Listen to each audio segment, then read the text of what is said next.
أعوذ بالله من الشيطان الرجيم بسم الله الرحمن الرحيم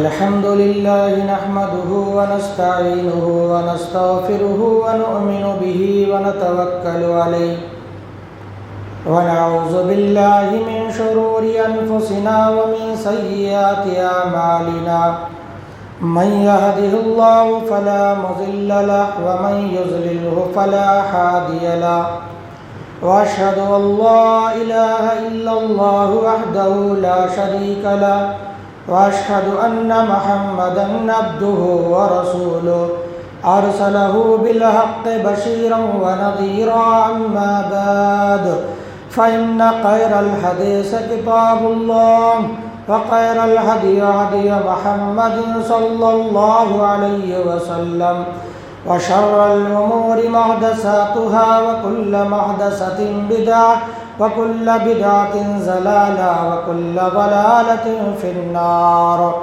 فأعوذ بالله من الشيطان الرجيم بسم الله الرحمن الرحيم يا أيها الذين آمنوا اتقوا الله حق تقاته ولا تموتن إلا وأنتم مسلمون وقال في موضع آخر يا أيها الناس اتقوا ربكم الذي خلقكم من نفس واحدة وخلق منها زوجها وبث منهما رجالا كثيرا ونساء واتقوا الله الذي تساءلون به والأرحام إن الله كان عليكم رقيبا يا أيها الذين آمنوا اتقوا الله وقولوا قولا سديدا يصلح لكم أعمالكم ويغفر لكم ذنوبكم ومن يطع الله رسوله فقد فاز فوزا عظيما فأعوذ بالله من الشيطان الرجيم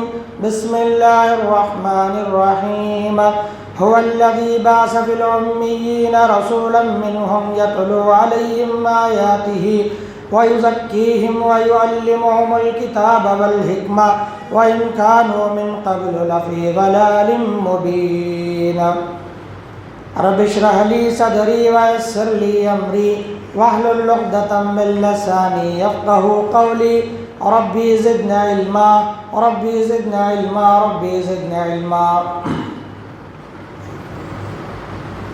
قابل احترام بزرگان دین، امت محمدیہ کے عزیز نوجوان ساتھیوں، پردہ نشین ملت اسلامیہ کی ماں اور بہنوں، عزیز بچوں، تمام قسم کی تعریف و توصیف، حمد و ثنا، کبریائی، بڑائی، بزرگی اس وحدہ لا شریک کے لیے لائق و زیبا ہے، جس نے ہم اور آپ کو اس دار فانی کے اندر بے شمار مخلوقات میں اللہ تبارک و تعالیٰ نے اشرف المخلوقات بنا کر کے پیدا فرمایا، اور اللہ تبارک و تعالیٰ کی جہاں پر بے شمار نعمتیں، بے شمار برکتیں اللہ تبارک و تعالیٰ نے ہمارے اور آپ کے اوپر ہر دن ہمہ وقت ہمہ تن ہمہ جہت برساتا رہتا ہے، وہیں پر اللہ تبارک و تعالیٰ نے ہم اور آپ پر توحید جیسی عظیم نعمت کو اللہ تبارک و تعالیٰ نے پانے کی توفیق عطا فرمائی، اور اللہ تعالیٰ نے ہمیں ہمارے ماں کے کوکھ سے ہی توحید والا بنا کر کے پیدا فرمایا۔ یہ اللہ تبارک و تعالیٰ کا بہت ہی بڑا احسان عظیم ہے۔ اللہ سے دعا کریں اللہ تعالیٰ مرتے دم تک اللہ کی تمام نعمتوں کی شکر گزاری ادا کرنے کی توفیق عطا فرمائے، اور آخری دم تک توحید پر قائم رہنے کی توفیق عطا فرمائے، آمین رب العالمین۔ برادران، مختصر حمد کے بعد آئیے آخری نبی تاجدار مدینہ سرور دو عالم جناب محمد الرسول اللہ صلی اللہ علیہ وسلم پر انگنت درود و سلام کا نذرانہ پیش کیجیے، جن کی بدولت اسلام ہمارے اور آپ کے سامنے، قرآن ہمارے اور آپ کے سامنے، اللہ تبارک و تعالیٰ نے جن کے ذریعے رشد و ہدایت کی راہ ہمارے اور آپ کی زندگی میں اللہ تبارک و تعالیٰ نے نصیب فرمایا۔ برادران، ایسے نبی پر انگن درود و سلام ہو۔ اللہم صلی علی محمد وعلی آل محمد کما صلیت علی ابراہیم وعلی آل ابراہیم انکا حمید مجید۔ اللہم بارک علی محمد وعلی آل محمد کما بارکت علی ابراہیم وعلی آل ابراہیم انک حمید مجید۔ برادران، مختصر حمد و ثنا کے بعد میں اپنے اصل موضوع کی طرف آتے ہوئے آپ کا ذہن اس آیت کریمہ کی طرف میں لے جانا چاہتا ہوں جس کو میں نے خطبہ مسنونہ کے دوران تلاوت فرمائی۔ جو آیت کریمہ سورہ جمعہ کی آیت کریمہ ہے، آیت نمبر 2، سورہ جمعہ کی آیت کریمہ آیت نمبر 2۔ اس آیت کریمہ میں اللہ تبارک و تعالیٰ نے اللہ کے نبی جناب محمد الرسول اللہ صلی اللہ علیہ وسلم کی بعثت کا مقصد بیان فرمایا ہے۔ اللہ کے نبی صلی اللہ علیہ وسلم کو دنیا میں کس وجہ سے بھیجا گیا، اللہ کے نبی صلی اللہ علیہ وسلم کا بعثت کا مقصد کیا ہے، اللہ کے نبی صلی اللہ علیہ وسلم کن مقاصد کو لے کر کے اس دنیا میں آئے، ہمارے لیے آئے، اس بات کی وضاحت اللہ تبارک و تعالیٰ نے سورہ جمعہ کی آیت نمبر 2 میں ارشاد فرمایا ہے۔ اور اسی طریقے کی ایک آیت کریمہ سورہ آل عمران میں بھی ہے اور سورہ بقرہ میں بھی ہے۔ سورہ بقرہ میں اللہ تبارک و تعالیٰ نے حضرت ابراہیم کی دعا نقل کرتے ہوئے اس آیت کریمہ کی ہو بہو ایک آیت کریمہ تلاوت فرمائی، جس میں حضرت ابراہیم علیہ السلام نے اللہ سے دعا کی، اے اللہ اس قوم میں ایک ایسے نبی کو پیدا فرما، ایک ایسے نبی کو بھیج جو ان لوگوں کے درمیان والا ہو اور ان لوگوں کو تیری راہ کی طرف بلائے کتاب اور حکمت کے ساتھ۔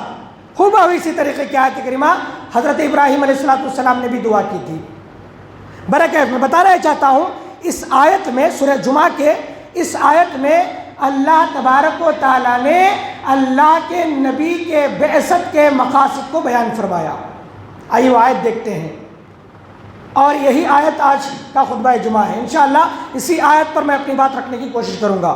اللہ نے فرمایا هو الذی بعث فی الامیین رسولا منہم یتلو علیہم آیاتہ۔ هو الذی بعث فی الامیین رسولا، پہلا ٹکڑا، هو الذی بعث فی الامیین رسولا، وہی اللہ تبارک و تعالیٰ ہے، وہی اللہ تبارک و تعالیٰ ہے جس نے ان پڑھ لوگوں میں سے، امیین فرماتے ہیں اللہ تعالیٰ نے کہا ان پڑھ لوگوں میں سے ایک نبی کو بعثت فرمایا، ایک نبی کو بھیجا۔ امیین سے مراد اس آیت کریمہ میں هو الذی بعث فی الامیین، جو امی ہیں، جو ان پڑھ ہیں، اس سے مراد سارے عرب کے لوگ ہیں۔ سارے عرب میں جتنے بھی لوگ ہیں وہ سارے کے سارے لوگوں کو امیین کہا جاتا ہے، ان پڑھ کہا جاتا ہے۔ ایک سوال ہے، یہ پیدا ہوتا ہے، کیا عرب کے اس دور میں تمام لوگ ان پڑھ تھے، تمام لوگ جاہل تھے؟ اس سے مراد یہ ہے کہ ان پڑھ لوگوں میں یعنی جو عرب میں تھے ان میں پڑھے لکھے لوگ بھی تھے، بہت سارے لوگ پڑھے لکھے بھی تھے اور بہت سارے لوگ ان پڑھ بھی تھے، لیکن عرب والوں کو امیین کیوں کہا گیا، ان پڑھ لوگ کیوں کہا گیا؟ اس لیے کہ اللہ کے جانب سے انہیں کوئی کتاب نہیں ملی تھی، وہ اہل کتاب نہیں تھے۔ جیسے یہود و نصارہ اہل کتاب ہے، تورات ان کی طرف بھیجی گئی تھی، ان کے نبیوں پر جو ہے نازل کی گئی تھی، زبور نازل کیا گیا تھا۔ اہل کتاب میں سے یہ اہل قریش نہیں تھے، جو مکہ والے تھے، جو مشرکین تھے، وہ اہل کتاب نہیں تھے، یعنی اللہ کی جانب سے ان پر کوئی کتاب اس سے پہلے نازل نہیں ہوئی تھی، اس لیے انہیں امی کہا جاتا ہے، ان پڑھ کہا جاتا ہے۔ تو اللہ کے نبی صلی اللہ علیہ وسلم کو ان پڑھ لوگوں میں سے ایک نبی چنا گیا، ان پڑھ لوگوں میں سے، اور اس کے پیچھے بہت حکمت پوشیدہ ہے، بہت حکمت پوشیدہ ہے۔ اللہ کے نبی ان پڑھ لوگوں میں سے، خود اللہ کے نبی بھی ان پڑھ تھے۔ بعض لوگ کہتے ہیں اللہ کے، ارے نعوذ باللہ، اللہ کے نبی کو ان پڑھ کہہ دیا گیا، اللہ کے نبی کو امی کہہ دیا گیا۔ خود قرآن کہتا ہے کہ اللہ کے نبی ان پڑھ تھے، خود قرآن کہتا ہے اللہ کے نبی ان پڑھ تھے، ان کو کچھ معلوم نہیں تھا۔ یہ قرآن ان پڑھ نبی پر نازل کیا گیا، اس بات کی صداقت ہے کہ قرآن کے اندر موجود ایک ایک لفظ جو ہے اللہ تبارک و تعالیٰ کی جانب سے ہے۔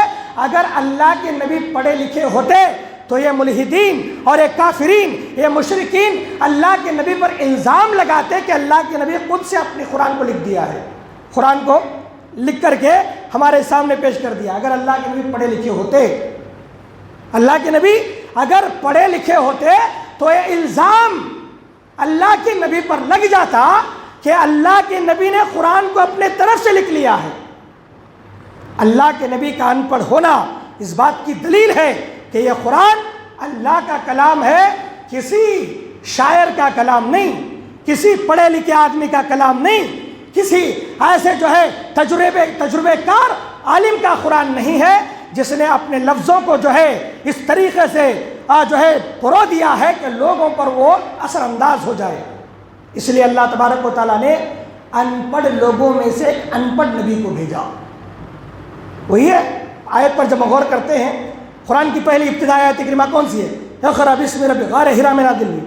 غار ہرا میں اللہ کے نبی مشغول تھے تو اس وقت حضرت جبرائیل کے ذریعے یہ آیت کریمہ نازل ہوئی، اقرأ بسم ربک الذی خلق خلق الانسان من علق اقرأ وربک الاکرم الذی علم بالقلم علم الانسان ما لم یعلم۔ جبرائیل لے کر کے اترے اللہ کے نبی صلی اللہ علیہ وسلم کو، اللہ کے نبی صلی اللہ علیہ وسلم سے ملاقات ہوئی، نبی سے کہا اقرأ پڑھو، یہ آیت پڑھو، یہ قرآن کی آیت کریمہ اللہ تبارک و تعالیٰ کی جانب سے تمہارے سینے پر اتارا گیا ہے، پڑھو۔ نبی نے کیا کہا؟ تاریخ پڑھیں گے آپ؟ نبی نے کیا فرمایا؟ میں پڑھنا نہیں جانتا، مجھے پڑھنا نہیں آتا، میں کیسے پڑھوں؟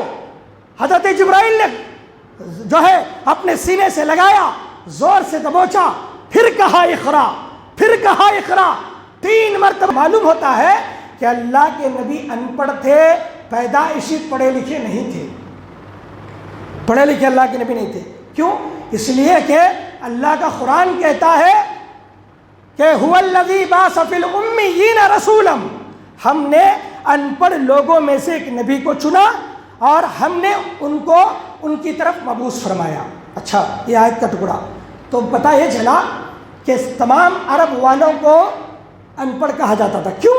اس لیے کہ ان کے اوپر کوئی کتاب نازل نہیں ہوئی تھی، کوئی کتاب نازل نہیں ہوئی تھی۔ امیین، هو الذی بعث فی الامیین رسولا منہم یتلو علیہم آیات۔ اب جو ہے اللہ تبارک و تعالیٰ نے آیت کے آگے ٹکڑے سے اللہ کے نبی صلی اللہ علیہ وسلم کی بعثت کا مقصد بیان کر رہا ہے۔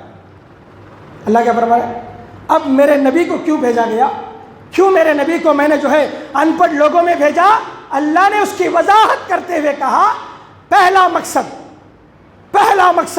اللہ بیان کرتا ہے یتلو علیہم آیاتہ، میرا نبی تاکہ لوگوں کے سامنے میری آیتیں پڑھ پڑھ کر کے سنائے۔ پہلا مقصد دعوت و تبلیغ کا پہلا مقصد کیا ہے؟ قرآن کی نشر و اشاعت کی جائے۔ لوگ اپنے قصے کہانیاں، باپ دادا کے قصے کہانیاں، بزرگوں کے قصے کہانیاں نہیں، تبلیغ کا پہلا مقصد، تبلیغ تم کرنا چاہتے ہو، اللہ کی طرف بلانا چاہتے ہو تو تمہارے لیے ضروری ہے کہ تم اس کا آغاز قرآن سے کریں، قرآن کی طرف لوگوں کو بلائیں، قرآن کے اوراق پڑھ کر کے سنایا جائے، قرآن کی تلاوت کی جائے، قرآن کے اوراق کو ان کے سامنے واضح کیا جائے، تب جا کر کے اللہ کے کلام کی وحدت، سچائی، اللہ کے کلام کا معجزہ، اللہ کے کلام کی قوت جو ہے لوگوں کے دلوں میں پیوستہ ہو جاتی ہے۔ آپ اپنے دادا کے قصے کہانیاں سنائیں گے، لوگ اتنے متاثر نہیں ہوں گے۔ یاد رکھیں آپ، دعوت و تبلیغ میں آدمی کو سب سے پہلے قرآن کی آیتوں کو پڑھ کر کے سنانا چاہیے۔ تبلیغ کے لیے جب جائیں آپ تو اللہ کے نبی کا پہلا مقصد کیا تھا؟ اللہ کے نبی کو بھیجنے کا پہلا مقصد یتلو علیہم آیاتہ۔ ایک مرتبہ یہ ہوا، بڑی اچھی بات یاد آئی، قریش کے بڑے بڑے مشرکین سردار ایک مرتبہ بیت اللہ میں جمع تھے، حرم شریف میں تمام سردار جمع تھے، بہت سارے سردار ایک جگہ اکٹھے تھے۔ اللہ کے نبی صلی اللہ علیہ وسلم کو معلوم ہوا، اللہ کے نبی جناب محمد رسول اللہ صلی اللہ علیہ وسلم، میں قرآن کی عظمت بتا رہا ہوں، یتلو علیہم آیاتی، یتلو علیہم آیاتی ہی کو میں بتلانا چاہ رہا ہوں، اللہ کے نبی کو معلوم ہوا کہ بیت اللہ میں بڑے بڑے سردار جمع ہیں، کفار و مشرکین سردار، قبیلوں، بڑے بڑے قبیلوں کے سردار جمع ہیں۔ اللہ کے نبی گئے، بڑے سرداروں کا ایک بڑا مجموعہ جمع ہے۔ اللہ کے نبی فوراً داخل ہوئے، اچانک سے ان کے سامنے کھڑے ہوئے اور سورہ نجم کی تلاوت شروع کر دی، کچھ کہا نہیں، ڈائریکٹ سورہ نجم کی تلاوت شروع کر دی اللہ کے نبی صلی اللہ علیہ وسلم۔ اس سے پہلے لوگوں کا خیال کیا تھا معلوم؟ اس طریقے کے قرآن کو مت سنو جو نبی تمہارے سامنے پڑھتا ہے، قرآن کو سنیں گے تو تم گمراہ ہو جائیں گے، قرآن کو سنیں گے تو تم گمراہ ہو جاؤ گے۔ لوگ کہتے ہیں اے اہل حدیث لوگ صرف قرآن حدیث کہتے ہیں، لوگ بھی کفار کے زمانے میں بھی کہتے تھے لوگ، یہ نبی صرف اپنی باتیں، اللہ کی باتیں، قرآن کی باتیں کہتا ہے، قرآن پڑھ کر کے سناتا ہے۔ اے قوم کے لوگوں، اے قریشو، نبی کا کلام مت سنو، اس کا قرآن مت سنو، اگر تم سنو گے تو تم گمراہ ہو جاؤ گے، تم سننا ہی نہیں، قرآن سننے کی ضرورت ہے، سننا مت۔ اب اللہ کے نبی کو قرآن سنانا تھا، کیوں؟ اللہ کا حکم ہے یتلو علیہم آیاتہ، اللہ نے کیا کہا؟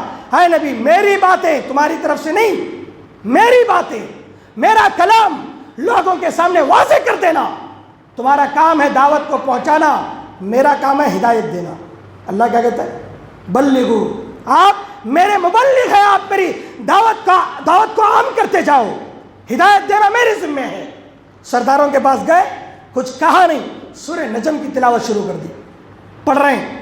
تمام کے تمام لوگ اس سے پہلے قرآن سن کر نہیں تھے، بڑے بڑے سردار قرآن سن کر کے نہیں تھے، جیسے ہی پڑھنا شروع کیا تمام سرداروں کے ہوش و حواس اڑ گئے۔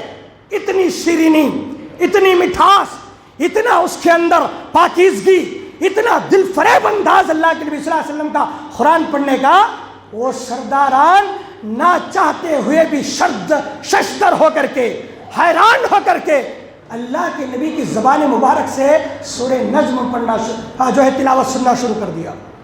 کسی کی جرت نہیں ہوئی کہ اللہ کے نبی کو روک سکے، کسی کی جرت نہیں ہوئی، سن رہے اللہ کے نبی صلی اللہ علیہ وسلم نے سورہ نجم کی تلاوت کرتے کرتے اس آیت کریمہ پر پہنچے، فَاسْجُدُوا لِلَّهِ وَاعْبُدُوا، یہ آیت کریمہ پر پہنچے، فَاسْجُدُوا لِلَّهِ وَاعْبُدُوا، اس کا مطلب کیا ہے معلوم ہے؟ اللہ کے لیے سجدہ کرو اور اس کی عبادت کرو۔ یہ آیت کریمہ آئے تو اللہ کے نبی سجدے میں گر گئے، اللہ کے نبی، اللہ اکبر۔ سورہ نجم میں جب یہ آیت آئی فَاسْجُدُوا لِلَّهِ وَاعْبُدُوا، اللہ کے لیے سجدہ کرو اور اللہ کے لیے عبادت کرو، جیسے ہی اس آیت پر پہنچے نبی کائنات علیہ الصلوۃ والسلام سجدے میں گر گئے۔ جو کفار و مشرکین، بڑے بڑے سردار جو قرآن کو دبانے کی کوشش کرتے تھے، نبی کے تبلیغ کو دبانے کی کوشش کرتے تھے، قرآن کو نہ سننے کی دعوت دیتے تھے، سننے میں اتنا مشغول ہیں، جیسے ہی اس آیت کو وہ لوگوں نے سنا وہ بھی سجدے میں گر گئے۔ اللہ اکبر، وہ بھی تمام کے تمام سردار ویسے ہی سجدے میں گر گئے جیسے ہی آیت کریمہ فَاسْجُدُوا لِلَّهِ وَاعْبُدُوا سنا، تمام کے تمام لوگ سجدے میں گر گئے۔ بعد میں پتا چلا کہ ہم بھی ہمارے نہ چاہتے ہوئے بھی سجدے میں گر چکے ہیں، بڑے شرمندہ ہوئے۔ یہ ہے قرآن کی عظمت، یہ ہے قرآن کی دعوت، یہ ہے قرآن کا پاور، یہ ہے قرآن اللہ کا کلام ہونے کا ثبوت۔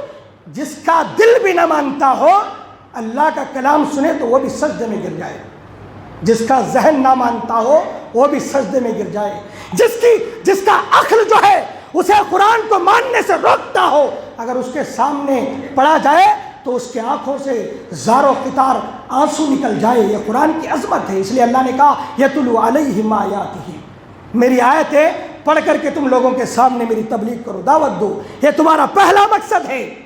تمام لوگ سرداران مشرکین گر گئے سجدے کے اندر۔ بعد میں لوگوں کو پتہ چلا کہ ایسا معاملہ ہوا تو وہ لوگ بچنے کے لیے انہوں نے ایک پلان کیا اور کہا کہ جو ہے نہیں، نبی نے ہماری بتوں کی تعریف کی تھی اس لیے ہم سجدے میں گر گئے، نبی نے صلی اللہ علیہ وسلم ہماری بتوں کی تعریف میں کچھ کہا اس لیے ہم سجدے میں گر گئے، ہم نے قرآن سن کے سجدے میں نہیں گرا۔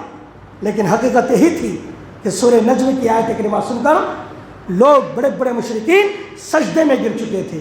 برادران عزیز، اللہ کے نبی کا بھیجے جانے کا پہلا مقصد کیا تھا؟ یتلو علیہم آیاتہ، لوگوں پر قرآن پڑھ پڑھ کر کے سنایا جائے، قرآن کی تعلیم دی جائے، قرآن کے ذریعے حق اور باطل کے درمیان تمیز کیا جائے۔ اللہ نے کیا فرمایا؟ ھدی للناس، یہ قرآن لوگوں کے لیے ہدایت ہے۔ اللہ اکبر۔ ھدی للمتقین، متقیوں کے بھی لیے ہدایت ہے اور تمام ادیان کے لیے ہدایت ہے۔ قرآن ایک ہدایت کی کتاب ہے۔ پہلا مقصد، وقت بہت کم ہے، میں آگے بڑھ جانا چاہتا ہوں۔ تو اللہ کے نبی صلی اللہ علیہ وسلم نے اس آیت کے ذریعے، قرآن کے ذریعے لوگوں کو تبلیغ کیا۔ اور کیوں؟ اس لیے کہ بھیجنے کا مقصد ایک اور بیان فرماتا ہوں۔ اللہ نے اس آیت کے آخری ٹکڑے میں فرمایا، دیکھیے آیت کیسی ہے؟ هو الذی بعث فی الأمیین رسولا منہم یتلو علیہم آیاتہ ویزکیہم ویعلمہم الکتاب والحکمہ وَإِن كَانُوا مِن قَبْلُ لَفِي ضَلَالٍ مُبِينٍ۔ اللہ نے کیا فرمایا؟ یہ جو مکہ کے مشرکین تھے، یہ تمام کے تمام ایسی گمراہی میں تھے جو گمراہی ظاہر ہو چکی تھی، واضح تھی، کھلا گمراہی کرتے تھے۔ اتنی بڑی یہ کیا تھے؟ گمراہی میں تھے۔ کس میں تھے؟ گمراہی ان کے چاروں طرف گھیری ہوئی تھی۔ مشرکین بھی گمراہی میں تھے، جو ابراہیم علیہ السلام اسماعیل کے خاندان سے نکلتے مشرکین، آتے انہوں نے دین حنیف کو چھوڑ دیا، ان کے اندر بھی بتوں کی پوجا شروع ہو گئی، شرک و بدعت شروع ہو گئے، خرافات شروع ہو گئے۔ اور جو اہل کتاب تھے یہود اور نصارہ، ان کے درمیان بھی انہوں نے بھی اپنے آباء اجداد کے دین کو چھوڑ کر ان کے اندر بھی شرک و بدعت، خرافات، اتنی برائیاں عام تھی، چاروں طرف سے برائیوں میں گھیرے ہوئے تھے۔ دیکھیے نبیوں کو اللہ تعالیٰ کب بھیجتا ہے معلوم ہے؟ اللہ تعالیٰ نبیوں کو اس وقت بھیجتا ہے جب دنیا میں فساد زیادہ ہو جائے، برائی زیادہ ہو جائے، برائی اور فساد، شرک، تباہ کاریاں، زناکاریاں، یہ تمام کے تمام چیزیں جب عروج پر چلی جاتی ہیں، بدکاریاں عروج پر چلی جاتی ہیں، تو اس وقت اللہ تعالیٰ رسولوں کو بھیجتا ہے۔ تو اللہ کے نبی کو کس دور میں بھیجا؟ جس دور میں ہر برائی واضح طور پر نظر آتی تھی، زنا عام تھا، چوری عام تھی، شراب نوشی عام، اور شرک تو جو ہے ہر گھر شرک جو ہے بسا ہوا تھا۔ لوگ معبودان باطلہ کے سامنے اپنے سروں کو جھکائے ہوئے تھے، اپنے دامن کو پھیلائے ہوئے تھے، اہل کتاب بھی ملوث اور مشرکین بھی۔ ایسے دور میں اللہ تبارک و تعالیٰ نے نبی کو بھیجا تاکہ ان کو اللہ تبارک و تعالیٰ کی آیتیں پڑھ کر سنایا جائے۔ اس سے ایک بات یہ معلوم ہوئی، دین کی تبلیغ قرآن اور سنت کے حساب سے کی جانی چاہیے۔ دین کی تبلیغ قرآن سے کی جانی چاہیے۔ اپنے آباء و اجداد کے فطروں پر یا آباء و اجداد کے دین کی طرف لوگوں کو بلانا، یہ بہت بڑی گمراہی ہے، یہ بہت بڑی گمراہی ہے۔ تمہارا دین کی طرف بلانے کا انداز قرآن ہو، راستہ قرآن ہو، طریقہ نبی کا ہو، تب جا کر کے تمہاری تبلیغ کامیاب ہو سکتی ہے، کامران ہو سکتی ہے۔ ورنہ تم جو ہے اپنے مسلک کی طرف بلاؤ، تم اپنے جماعت کی طرف بلاؤ، تم اپنے دین کی طرف بلاؤ، تم اپنے آباء و اجداد کے طریقوں پر بلاؤ، یہ گمراہی کا راستہ ہے۔ یہ کون سا راستہ ہے؟ گمراہی کا۔ تو نبی کو بھیجنے کا پہلا مقصد اللہ تعالیٰ کی آیتیں لوگوں کے سامنے واضح کر دیں۔ اچھا کر کے کیا کیا جائے؟ کیا کیا جائے؟ اللہ نے آگے فرمایا یتلو علیہم آیاتہ ویزکیہم، اور قرآن کی آیتوں سے لوگوں کا تزکیہ کیا جائے، پاک کیا جائے لوگوں کو۔ اللہ اکبر۔ زکا کا معنی کیا ہے معلوم؟ روح کے اندر جو غلاظت ہے، نفس کے اندر جو غلاظت ہے، تلاوت کلام پاک سے قرآن پڑھ کر کے ان کی روح میں جو غلاظت موجود ہے، شرک کی جو ہے اندھیروں کو نکال دینا، بدعت و خرافات کو نکال دینا، بغض کو نکال دینا، حسد کو نکال دینا، کینہ اور کپٹ کو نکال دینا، ان کے سینوں کے اندر ان کے روحوں کو پاک کرنے کا نام تزکیہ ہے۔ عادت ہے رذیلہ کو نکال دینا، بدکاریوں کو نکال دینے کا نام تزکیہ ہے۔ وَيُزَكِّيهِمْ، اللہ کے نبی اسی لیے دنیا میں آئے کہ لوگوں کے سامنے قرآن پڑھ کر کے سنائے، قرآن کے ساتھ ان کے دل کو دھو دیا جائے، ان کے نفسوں کو دھو دیا جائے، ان کی روحوں کو دھو دیا جائے، ان کی روحوں میں، ان کی نفسوں میں جو غلاظت ہے اس کو پاک کر دیا جائے۔ اس لیے اللہ کے نبی صلی اللہ علیہ وسلم کو بھیجا گیا میرے عزیزوں۔ حضرت جعفر رضی اللہ تعالیٰ عنہ کہ وہ الفاظ سنہرے حروف میں لکھے جانے کے قابل، اللہ کے نبی صلی اللہ علیہ وسلم کو ستایا گیا مکے کے اندر، بہت پریشانی ہوئی، بہت مصیبتیں جھیلنی پڑی۔ اللہ کے نبی نے کہا کہ آپ حبشہ کی طرف چلے جائیں، آپ ہجرت کریں۔ پہلا ایک گروہ پہلے چلے گئے، 12 مرد تھے، 4 عورتیں تھیں پہلے گروہ میں غالباً۔ دوسرا گروہ نکلا، وہاں جا کر امن سے رہنے لگے۔ کیوں؟ اس لیے کہ وہاں کا جو بادشاہ نجاشی تھا وہ بڑا امن پسند بادشاہ تھا، اچھا تھا۔ وہاں جا کر کے ایمان کو بچاتے ہوئے انہوں نے زندگی گزاری، کفار و مشرکین کو راس نہیں آئی بات۔ تمام لوگوں نے مل کر کے پلان کیا کہ بھئی جاؤ حبشہ کے بادشاہ نجاشی سے بات کرو، اور جو لوگ ہجرت کر کے چلے گئے ہیں ہمارے، ان کو پکڑ کر کے لاؤ تاکہ ہمیں سزا دے۔ جو مرتد ہو چکے ہیں، ہمارے دین کو چھوڑ کر اسلام کو انہوں نے قبول کیا، اللہ کے نبی کے دین کو مانا، ہم ان کو سخت سے سخت سزا دیں گے۔ دین بچانا بہت مشکل تھا میرے عزیزوں۔ آج تمہیں دین پر چلنے کے لیے کوئی جبر نہیں ہے، تکلیف نہیں ہے۔ نماز پڑھیں تو پڑھنے کی ساری آزادی، قرآن پڑھیں قرآن پڑھنے کی آزادی۔ صحابہ نے اس دور میں ایمان لایا جس دور میں قرآن پڑھنا مشکل تھا، نماز پڑھنا مشکل تھا، اللہ کا نام لینا مشکل تھا، اللہ کی طرف لوگوں کو بلانا مشکل تھا۔ انہیں طرح طرح کی تکلیفیں دی جاتی، انہیں چاند سے ہاتھ دھونا پڑتا اگر وہ ایک اللہ کی طرف لوگوں کو بلاتے ہوئے پکڑے جاتے، قرآن پڑھتے ہوئے ملتے۔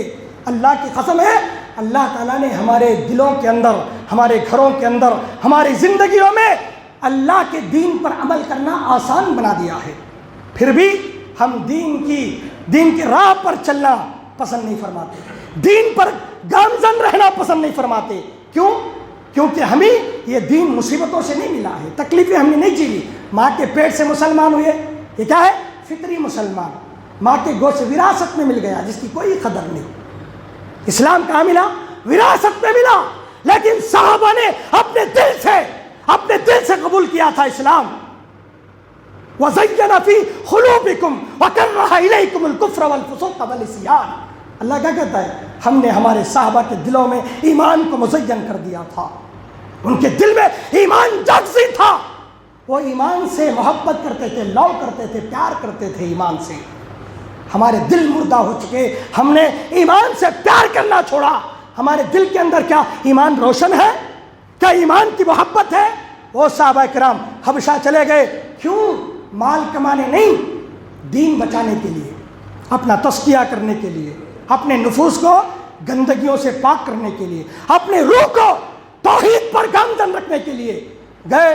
لوگوں کو راس نہیں آیا، سرداران جو ہے 2 لوگوں کو بھیجا، 2 لوگوں کو، عبداللہ بن ابی ربی اور جو ہے ایک عمر بن عاص، یہ دونوں بھی مسلمان نہیں ہوئے تھے۔ وہاں جائے بڑے بڑے تحفے لے کر گئے حبشہ کے بادشاہ کی طرف، بڑے بڑے سرداروں کی طرف لے کر کے تحفے دیے۔ نجاشی بادشاہ نے قبول کیا۔ کیا معاملہ ہوئی؟ پوچھا کیا معاملہ؟ کہا کہ دیکھو بادشاہ سلامت، ہمارے کچھ لوگ آپ کے گاؤں، آپ کے شہر، آپ کے ملک آ گئے ہیں، اور وہ بے دین ہیں۔ وہ کیا ہے؟ بے دین۔ انہوں نے اپنی آبا و اجداد کا دین چھوڑ دیا، یہاں تک کہ بادشاہ کو ورغلانے کے لیے کہا، اے نجاشی بادشاہ، انہوں نے نہ آپ کا دین قبول کیا نہ میرا دین قبول کیا، آپ کا بھی نہیں میرا بھی نہیں، انہوں نے ایک الگ دین قبول کر لیا ہے۔ ہمارے یہاں محمد پیدا ہوا ہے جو اپنے آپ کو نبی کہتا ہے صلی اللہ علیہ وسلم، نبی کہتا ہے ان کے دین پر انہوں نے اسلام قبول کیا ہے، ان کے ہاتھ پر۔ اے بادشاہ سلامت، آپ یہ تحفے لیں، ہمیں ان کو واپس کر دیں۔ لوگوں نے بھی تائید کی، ارے کتنے یہ جاہل لوگ ہیں جنہوں نے اپنے آب اور اجداد کے دین کو چھوڑ دیا، آب و اجداد کے دین سے روگردانی اختیار کر لی۔ لوگوں نے کہا ان کے لیے سزا ہے، ان کے لیے یہی سزا ہے کہ اس ملک سے نکال دیا جائے۔ نجاشی نے، بادشاہ جو عدل پسند تھا، جو بڑا رحم دل تھا، انہوں نے کہا کہ بلاؤ سب کو۔ حضرت جعفر کے ساتھ سارے لوگ آئے. حضرت جعفر رضی اللہ انہوں نے اس وقت ایک تقریر کی. کہا نجاشی بادشاہ کے سامنے انہوں نے ایک تقریر کی. کہا کہ اے نجاشی بادشاہ، ہم جو ہے جاہل قوم تھے، ہمارے اندر برائی عام تھی، فتنے عام تھے، فسادات تھے، ہم زناخور تھے، ہم جو ہے شراب نوشی کرتے تھے، ہم سود کھاتے تھے، ہم جو ہے پڑوسیوں کا احترام نہیں کرتے تھے، ہم خرابت داروں کا حق چھینتے تھے، ہر برائی ہمارے اندر تھی. یزکیہم کا مطلب سمجھا رہا ہوں میں. اعتراف کیا صحابہ نے، ہم اتنے گندے تھے، اتنے جاہل تھے، ہر برائی ہمارے اندر جنم تھی، ہر شرک، ہر بدعت، ہر خرافات، شراب نوشی، زناخوری، ہر چیز ہمارے اندر عام تھی. لیکن ہمارے درمیان اللہ نے امیوں میں سے ایک نبی بھیجا، ہم میں سے ایک نبی. جعفر نے بھی کہا، حضرت جعفر رضی اللہ تعالیٰ نے کہا، ہم میں سے ایک نبی کو مبعوث کیا گیا جن کا نام محمد صلی اللہ علیہ وسلم ہے. انہوں نے ہمیں دین کی دعوت دی، ہمیں پاک کیا، روح سے بھی، بدن سے بھی، ہر طریقے سے ہمیں خرابت داروں کا رشتہ داروں کا حق سکھایا، پڑوسیوں کا حق سکھایا، شرک و بدعت سے پاک کیا. ایک اللہ کے سامنے لا کر سب سے بڑی بات، اے بادشاہ سلامت سن، ہمیں اللہ کے دربار میں لا کر کے جھکایا، ہمیں ایک اللہ کے ماننے والے اسلام کو ہم نے قبول کیا. نجاشی بادشاہ نے ان کی تقریر سنی. اس کے بعد کہا، اے جعفر، اگر تمہارے پاس رضی اللہ تعالیٰ عنہ، اگر تمہارے پاس اس نبی کا بھیجا ہوا پیغام کوئی ہے تو بتاؤ، سناؤ. تو وہاں پر بھی حضرت جعفر رضی اللہ تعالیٰ عنہ نے سورہ مریم کی تلاوت کی. یہ ہے یتلو علیہم آیاتی. صحابہ نے اپنی تمام باتیں رکھا، اس کے بعد سورہ مریم کی تلاوت شروع کر دی. ابتدائی تلاوت کر رہے ہیں، نجاشی بادشاہ سن رہا ہے. نجاشی بادشاہ سنتے سنتے ایسا رونے لگا، اتنا زار و خطار قرآن کو سن کر کے رویا، اس کی داڑھی جو ہے آنسوؤں سے تر ہو گئی. جو جم غفیر اس کے سامنے بیٹھا ہوا، قرآن سورہ مریم کی یہ تلاوت سن کر سارا کا سارا مجموعہ رونا شروع کر دیا. مسلمان نہیں تھے، پھر بھی نجاشی بادشاہ اور اس کا دربار سارے کے سارے اللہ کی اس کلام کو سن کر رونے لگے. تمہارے دلوں کو کیا ہو گیا ہے؟ کبھی تم نے قرآن سن کر کے رویا میرے عزیزوں؟ آپ بولیں گے سمجھ میں نہیں آتا مول صاحب. کیسے سمجھیں گے آپ؟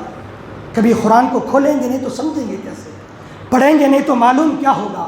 یتلو علیہم آیاتہ، اللہ کے نبی نے کہا کہ تم جو ہے طلب العلم فریضۃ علی کل مسلم، ہر مسلمان کے لیے علم کا حاصل کرنا ضروری. اس میں سب سے ٹاپ چوٹی کا علم قرآن کا ہے.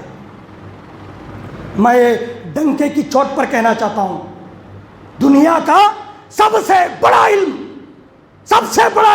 جس کی چوٹی کو کوئی نہیں پہنچ سکتا، وہ قرآن کا علم ہے.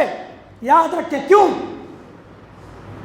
ڈاکٹر بنتا ہے ڈاکٹر کے پاس، انجینئر بنتا ہے انجینئر کے پاس، کلرک جو ہے وکیل بنتا ہے وکیل اور جج کی تعلیم پانے کے. اور یہ تمام علوم پڑھانے والے کون؟ لوگوں کے پاس تم سیکھ کر کے ڈاکٹر، لوگوں کا علم حاصل کر کے آپ جو ہے انجینئر. لیکن قرآن کا پڑھانے والا، اور قرآن کس کا علم؟ خود اللہ تبارک و تعالیٰ کا علم ہے. اور تم قرآن اللہ سے، اللہ کے ذریعے سیکھتے ہو، اللہ کے ذریعے سیکھتے. جو سپر پاوروں کا سپر پاور ہے قرآن، تم اللہ کے ذریعے سیکھتے ہو. اللہ تمہارا استاد ہے، اللہ تمہارا استاد، اللہ پڑھانے والا، تم پڑھنے والے. اللہ پڑھانے والا اور تم پڑھنے والے. اور جو دنیا کا سب سے بڑا خدا ہو، کوئی خدا ہی نہیں، کوئی خدا ہی نہیں، ایک ہی خدا ہے. وَإِلَٰهُكُمْ إِلَٰهٌ وَاحِدٌ لَا إِلَٰهَ إِلَّا هُوَ الرَّحْمَٰنُ الرَّحِيمُ. اللہ نے کہا تمہارا ایک ہی خدا ہے جو رحمان و رحیم ہے، صرف ایک ہی خدا، اس کے علاوہ کوئی خدا تمہارا نہیں ہے. اس خدا کا علم اگر تم نے نہیں پایا تو دنیا کی سب سے بڑی بڑی ڈگریاں کوئی کام آنے والی نہیں ہیں. اللہ کے نبی نے کہا یتلو علیہم آیاتی ویزکیہم. تو اس طریقے سے حضرت جعفر نے جو بتایا رضی اللہ تعالیٰ عنہ کہ ہمیں اللہ کے نبی نے یوں پاک کیا، تو یہ سورہ مریم کی تلاوت سن کر کے نجاشی بادشاہ بھی رونے لگا. مقصد دو بیان ہوئے. وقت جو ہے چل رہا ہے، میں بات اپنی سمیٹتے ہوئے کرنا چاہتا ہوں. پہلا مقصد قرآن کی تلاوت کر کے لوگوں کو سمجھانا، یاد رکھیں۔ دوسرا مقصد یزکیہم، پاک کرنا، یتلو علیہم آیاتہ ویزکیہم ویعلمہم الکتاب والحکمہ، اور کتاب اور حکمت کی تعلیم دینا، حکمت کے ذریعے تمہیں اللہ کی طرف بلانا، یہ ہے اصل مقصد۔ قرآن کی آیتیں تو پڑھے، تمہارے سامنے قرآن کی آیتیں واضح کر دی گئیں، اسے سمجھا کر کے، اس کے معنی اور مطالب کو بتا کر کے، اس کے اندر جو چیزیں پیوستہ ہیں انہیں سمجھا کر کے تمہیں حکمت کے ذریعے اللہ کی طرف بلانے کے لیے اللہ کے نبی صلی اللہ علیہ وسلم کو دنیا کے اندر بھیجا گیا تھا۔ کس دور میں؟ جس دور میں تم ضلالت کے درمیان گھرے ہوئے تھے، چاروں طرف سے گمراہی تھی۔ آج اس قرآن کو دوبارہ ہمارے سینوں میں زندہ کرنے کی ضرورت ہے، دوبارہ اللہ کے نبی کے فرمان کو ہمارے سینے میں زندہ کرنے کی ضرورت، تب جا کر کے ہم دنیا میں بھی کامیاب ہوں گے، آخرت میں بھی کامیاب۔ تو اللہ کے نبی صلی اللہ علیہ وسلم کو بھیجے جانے کا 3 مقصد، اسی طریقے کے بہت ساری آیتوں میں اللہ تعالیٰ نے انہی 3 مقصدوں کو بیان فرمایا۔ قرآن کی آیت پڑھو، ان کو پاک کرو، کتاب اور حکمت کی تعلیم دو، 3 چیزیں۔ اور قرآن یہ زندہ کتاب ہے جس کا انکار قیامت کی صبح تک کوئی کر نہیں سکتا، کوئی کر نہیں سکتا۔ کیوں؟ اس لیے کہ یہ قرآن ان پڑھ لوگوں میں سے ایک ان پڑھ نبی پر نازل کیا گیا تھا۔ اس بات کی دلیل ہے کہ اس کے اندر موجود تحریریں، اس کے اندر موجود ایک ایک لفظ، ایک ایک حرف جو ہے کسی علم والے کی لکھی ہوئی نہیں، براہ راست اللہ تبارک و تعالیٰ کی طرف سے بھیجی گئی کتاب ہے۔ تو میرے عزیزو، اللہ سے دعا کریں اللہ تبارک و تعالیٰ مجھے اور آپ کو اللہ کے نبی صلی اللہ علیہ وسلم کے جو بھیجے جانے کے مقاصد تھے ان مقاصد پر عمل کرنے کی توفیق عطا فرمائے۔ اللہ ہمیں کتاب اور حکمت کی تعلیم عطا فرمائے۔ اللہ تعالیٰ قرآن کو پڑھنے کی توفیق عطا فرمائے۔ اللہ تعالیٰ قرآن کے ذریعے ہمارے دلوں کو، ہمارے روحوں کو، ہمارے بدنوں کو پاک اور صاف کرنے کی اللہ توفیق عطا فرمائے۔ اللہ تعالیٰ ہمیں قرآن کے ذریعے جو ہے ہدایت پر گامزن رہنے کی توفیق عطا فرمائے۔ اللہ تعالیٰ قرآن کے ایک ایک لفظ کو سمجھ کر اللہ ہمیں پڑھنے کی توفیق عطا فرمائے۔ اللہ جب تک دنیا میں زندہ رکھے، ایمان کے ساتھ، اسلام کے ساتھ زندہ رکھے، اور ہمارا خاتمہ کرے تو خاتمہ بالخیر ہو، آمین یا رب العالمین۔ وقول قولی ھذا استغفر اللہ ولکم ولسائر المرسلین والحمد للہ رب العالمین، ما توفیق الا باللہ۔